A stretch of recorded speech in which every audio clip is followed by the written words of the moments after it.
warahmatullahi wabarakatuh. Perkenalkan, nama saya Tina Utari.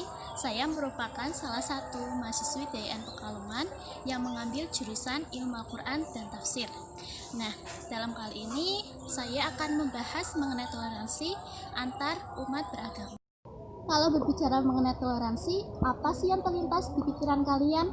Nah, kalau ada yang menjawab, toleransi adalah sikap saling menjaga, menghargai dan menghormati antar individu maupun kelompok. Itu udah benar kok.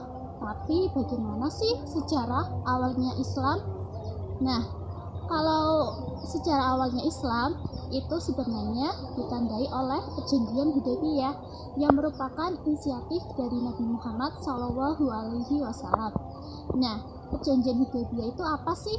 Perjanjian Hudaybiyah merupakan perjanjian, yaitu suatu diplomasi atau upaya perjanjian damai di sisi lain untuk melindungi umat Islam, namun di sisi lain juga tidak merugikan kaum Quraisy. Jadi isi perjanjian Hudaybiyah tersebut yaitu yang pertama itu adanya gencatan senjata yang antara kedua belah pihak sehingga tidak ada perang lagi selama 10 tahun mendatang. Nah, kemudian adanya larangan umat Islam 1 tahun tidak boleh untuk mengunjungi Mekah. Namun dengan jeda 1 tahun tersebut justru membuat umat Islam semakin menyebar luas dan semakin berkembang pesat. Nah, kenapa sih kok bisa sampai menyebar luas dan berkembang pesat? Jadi jeda 1 tahun itu justru karena tidak adanya pertumpahan darah, karena yang pertama itu adanya gencatan senjata, jadi semuanya aman. Nah, dari situlah Islam mulai menyebar secara luas. Nah, di tahun berikutnya ketika umat Islam akan mengadakan umroh, yaitu ketika mereka ke sana banyak sekali pengikutnya, semuanya meningkat menjadi 2000 jiwa. Toleransi beragama juga memiliki batasan tertentu loh.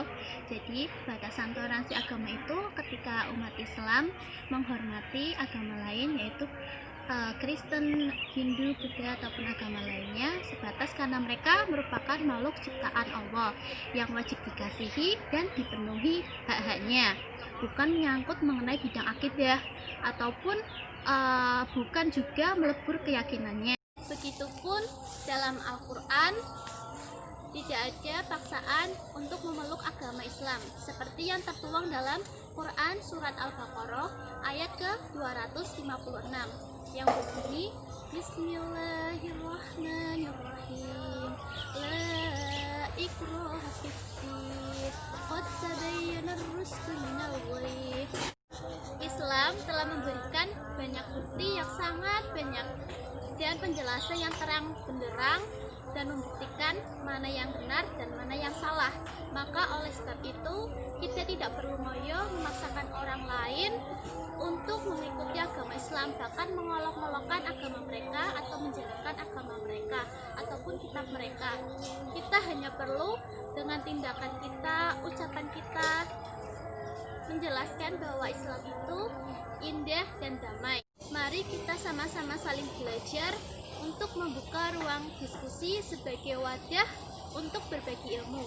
Kurang lebihnya saya mohon maaf. Wassalamualaikum warahmatullahi wabarakatuh.